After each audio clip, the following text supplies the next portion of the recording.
We're just two friends who love the movies, call each other every morning. Hey, good morning, Mitch. How you doing, boy? Hey Or Sam, should good I morning. should I say Steve Rogers? Yeah, okay. Sam's making the joke about how I look like Captain America before he got transformed, which everyone has been making since the film came out.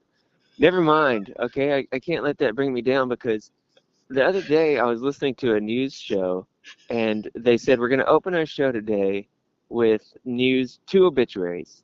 And both of these women who the obituaries for are over 100. And my heart dropped. I was like, two women over 100 with obituaries. I am so scared that one of them is going to be Eva Marie Saint. Oh But my gosh. neither of them were. She is still with us. That is awesome news. Oh my gosh. Yeah. Dude, my heart sank a little bit. I was like, okay, is he getting to it? I don't even know how we're gonna cover that when the time comes, and maybe it Uh, never will. Maybe it it never never will. will, Mitch. It never Uh, will. Sam, I wanted to talk to you about the world of movie news for a second, if that's okay. Yeah, go for it. Every now and then, I'll get really curious and interested about what's kind of loaded in the barrel for certain filmmakers or actors. And last night, I was looking at the projects that one Tom Hanks has lined up. Oh, Tommy Hanks. All right, let me know. Thomas and Hanks. Well, there's going to be a Greyhound too. Um, I don't know if that's a surprise or not. I don't know how many sequels he really traffics in. Obviously, there's Toy Story, but has he done a lot of sequels that you could think of? Dude, Da Vinci. no. I that I can think of, no, actually. I actually no. Toy Story and man, has he come? And Da Uh, Vinci Code. Oh, Da Vinci Code. Yeah, yeah, yeah, yeah, yeah. Okay, yes, That's yes. that's all that's on the top of my head. But there is going to be a Greyhound 2. I didn't see Greyhound 1, did you? I did. I did. I was not surprised, but I didn't. I wasn't a fan of it. I didn't like it. Oh, wow. Okay. Well, I Yeah, didn't know or not. It was on Apple, so I didn't watch it. And he loves World War II stuff. So it was okay. It was okay. Like maybe like a 2.5 out of 5. it's like what they call a dad movie, right? Yeah, exactly. Perfect. Perfect example. Yeah. Your dads. Um, so I think that means like boomer dads or something. I'm not sure. Yeah, I'm not sure. No, I mean it was okay, man. I mean, it's not a terrible film, but it's very forgettable. All you Well, remember about that is it's they're out in the ocean and it's Tom Hanks, you know? that sounds like Captain Phillips, Exactly. which is a great movie. Yeah, which is a better film, Was far that the better. last time he got nominated for Best Acting or an acting award? Captain Phillips? Was it? I'm just No, thinking out loud. he didn't even get nominated. No, he did. No, he didn't because Okay, I just listeners, just fact check us, but I would I would bet a little bit money that he did. okay, how much do you want to bet? 50 Cent. Okay, let's do it. 50 cents. Are you looking it up? Yeah. I say he didn't. I say he did Yes, get ma'am. nominated. Thank Oh, you. Sam is also getting some biscuits. Thank you, ma'am. So if you could excuse us, and cheers to the friendly fast food employee who just delivered on said biscuits. All right. You say he did.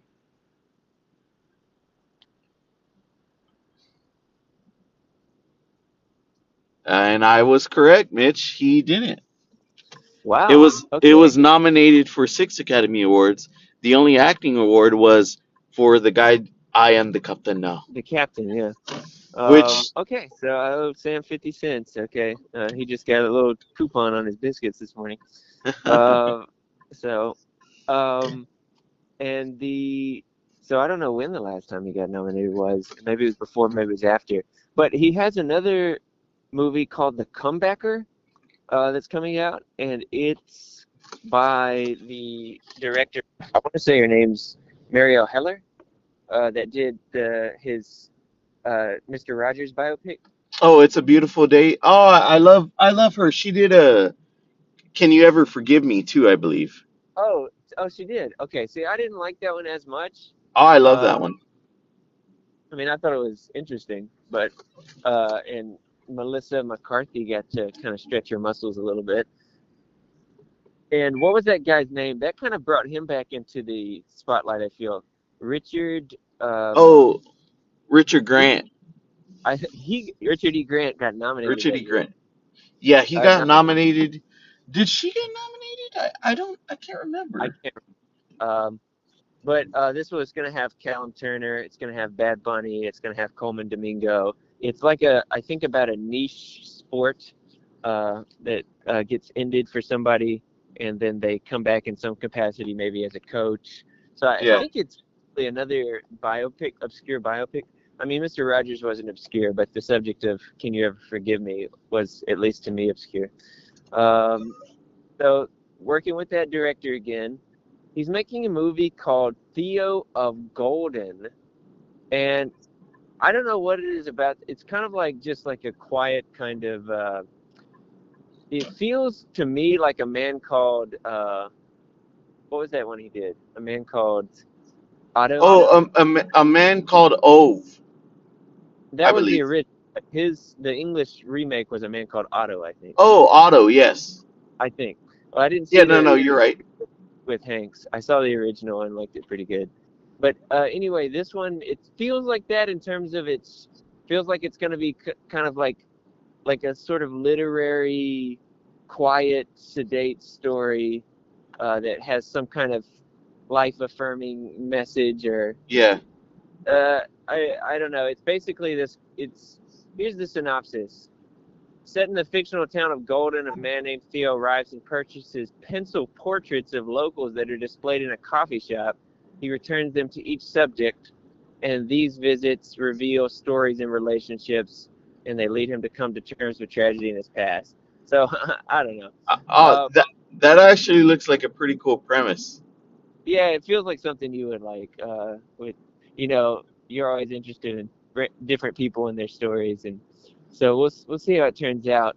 And then the only other one that I could find in the pipeline was one that I'm very excited about because it's directed by Duke Johnson. Now, is that name popping off to you?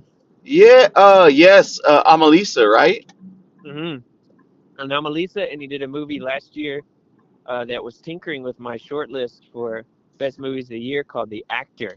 Uh, uh, Okay. and this movie is called Lincoln in the Bardo. And who do you think Tom Hanks is going to play? Lincoln. Yep. So the premise is you got. It sounds like it's going to be like a magical realism kind of thing, which Yeah. Duke Johnson, that's his thing. In 1862, a grieving Abraham Lincoln visit his son's Willie's grave, sparking a supernatural moment. It's going to have ghosts, and I think it has to somehow. The issue is getting Willie to the afterlife, so he doesn't have to deal with Oh. ghosts. I don't know, but Andre Holland's in it, so he was the star of The Actor that Duke Yeah. Johnson. So I'm pretty interested and excited by that one.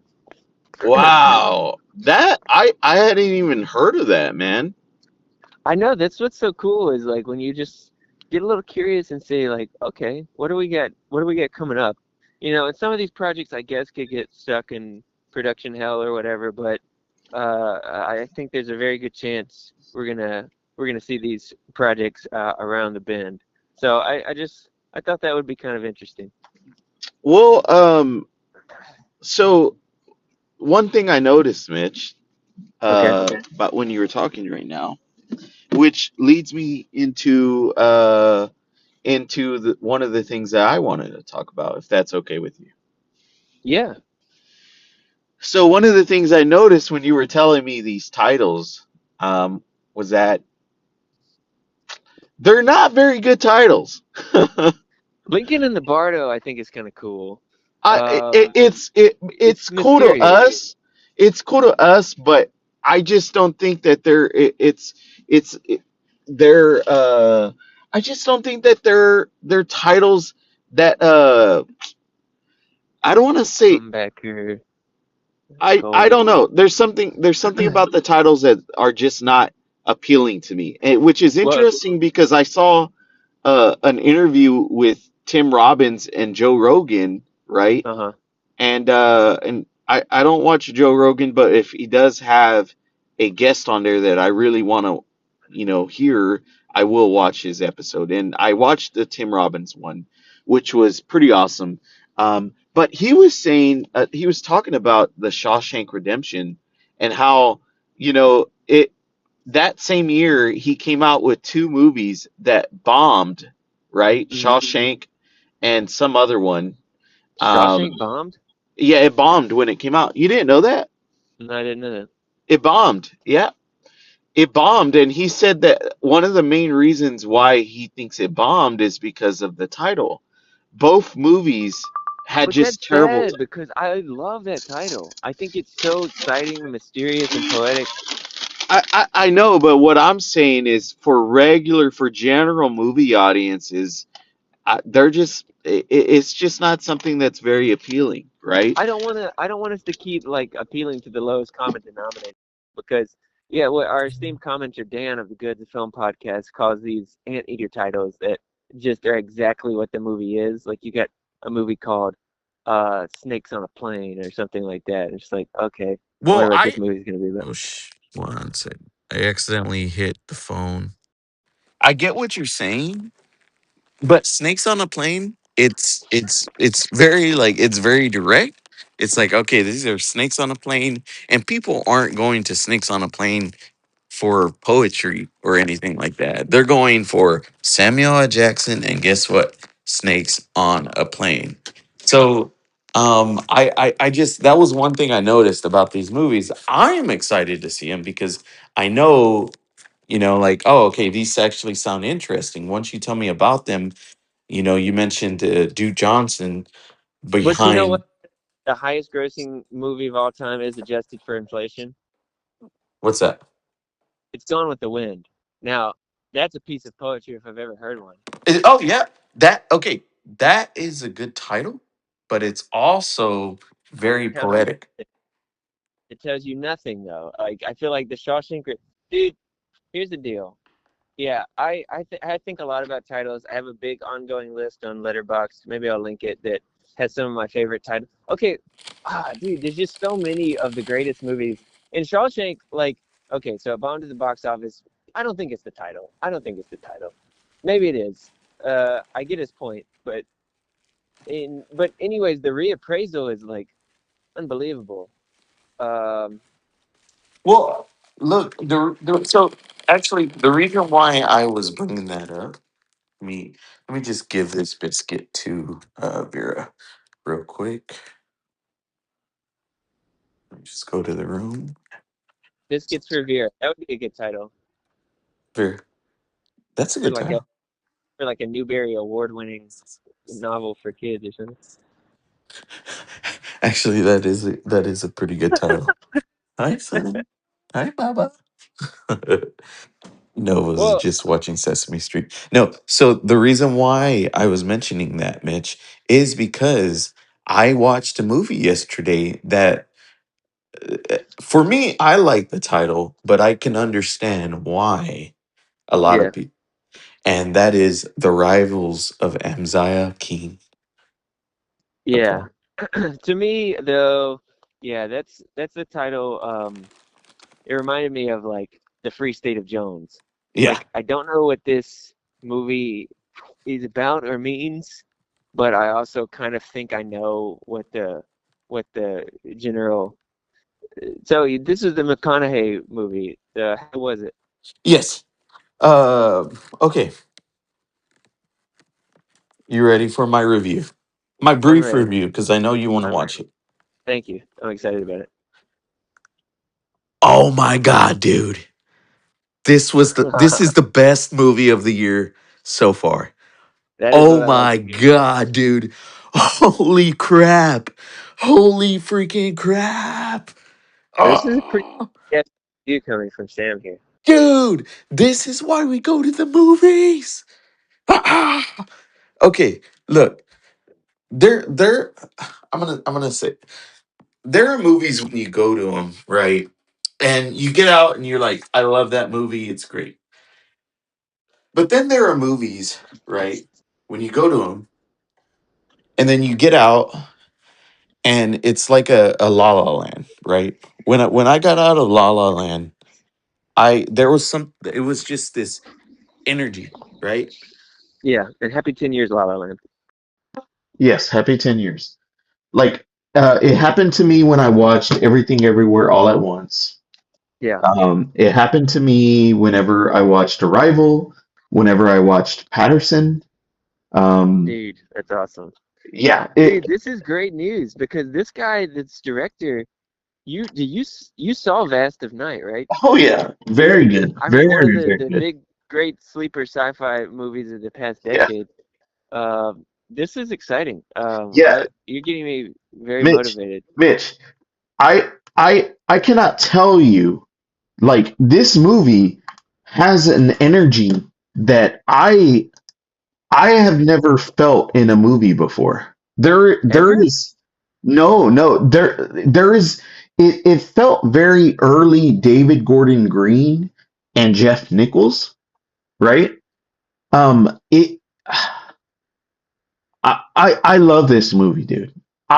I love this movie. I when I got out of it, man, I was like, how did he pull this off? Oh and and man. and it's dude, it's so freaking like I was so it felt such a blessing to me because this movie was made around our home, right back in Alabama. Like it was It made. was made in Alabama? Is this the Yes, one where y'all saw McConaughey and Susan Moore yeah, filming? yeah, that one. That was like years ago. Yeah, it just came out. Oh wow. This was made in Alabama? Yes, it was made there. They saw him in Susan Moore. Oh man. I this is oh wow. I'm excited. Okay. Dude, this movie, oh, oh my gosh, man. I, Okay, wait. Get you a sip of water, Sam. Try to settle down. dude, I was completely blown away by this film, and unfortunately, it's not going to be playing in a lot of locations. Um, it's going to be one of those where it's going to come and go. More than likely by next week, it'll already have lost a lot of its show times, right? Mm-hmm. Mm-hmm. I am urging everyone, if it is playing near you and you're like, oh, I'll wait for next week, you need to go watch this as soon as possible. You need to go watch it in theaters. It looks like, I don't know if it was shot on film, but it sure does look like it was shot on film. Um, yeah, dude, I was completely blown away by this movie, and the cast, dude, the cast, man. Oh my gosh. Every person in this movie feels lived in. Like they feel like they're real people. The guy from The Vast of Night, the main character, that guy, Yeah. he's in this and he Oh, has nice. he has a pretty big role in it and I thought he was excellent. That's great. Tony Ravioli, or is that his name? Yeah, From yeah, Grand from Budapest? Budapest Hotel. Yeah. Excellent. Excellent. He has The more this parts he gets, the better. He always delivers. dude. Look, Mitch, look, whatever you do, do not read up anything about this movie because I feel like once people start realizing like this movie is actually an excellent film, they're gonna start talking about it. They're gonna try to spoil things. Okay. For that first hour, Mitch, I there was just this energy that I was like, okay, this is amazing. This is awesome. I know these people. I Mm, know this I know this town, you know. I've been in these situations where people would just randomly walk up to each other and just start playing music, you know? mm, Uh and and then about an hour into the movie it morphs into something else that is dude, this movie is a perfect example of how to do genre bending, like where it's not just one type of movie. It's so many others, and I would actually petition for him to make a Huckleberry Finn movie. I would That would absolutely be love it. cool. Yeah, I But would. Huckleberry Finn is one of it's 10 times better than Tom Sawyer. First of all, it's one of the great pieces of American literature. Very, very powerful story. Yeah, dude. Um, I know I mentioned it before, but it really reminded me of early David Gordon Green, of Jeff Nichols. This is a true Southern American masterpiece. I think this is a movie that I'm like very like a five. Like it's a five. I Wow. This is a Well, I movie wasn't that expecting this, but that's great. I guess we steered you right because yeah. So Sam dropped in our group chat. It's like, which should I see this or Camp Miasma? And me and Caleb at least said, go to see this one. So that's good news. yeah, dude. Oh my gosh, Mitch. Like I'm telling you, man, this movie is phenomenal. It's a 5 out of 5 for me. Woo. Odyssey, who? If anything, look, if anything, dude, I'll say this. If I do have minor complaints about the movie, right? There's so very little that my score of it would be like a 4.96 or something like that. Yeah. So you get docked 0.04 points for something, folks. We'll have to watch to find out what it was. there's only dude, I'm telling you, this is as perfect as a film that I've seen in quite a while. It's completely I'm at a loss of words, Mitch. Go watch this movie. If it is playing near you, Mitch, go watch this movie. Do whatever you can to go watch this movie. Show support to Alabama. Although it's set in Oklahoma, but it was shot in Alabama. I don't know why they just didn't say it was made in Alabama. But yeah, this movie is awesome. This movie is awesome. Okay. It's a Okay. masterpiece, man. It's the best film of the year. And I think Zoller Zeitz, is that who you like? Yeah. He did the review of it, Oh, good. That'll be. I look forward to that too. and dude, he gave it 4 out of 4. There you go. Now it's official between Sam and Sights. Yeah, he gave it 4 out of 4. Dude, this should be your top film that you should go out and try to check out.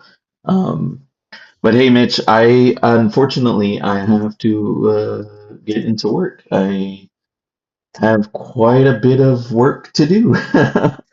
Knock a bed. All right, man. I'll talk to you later, dude.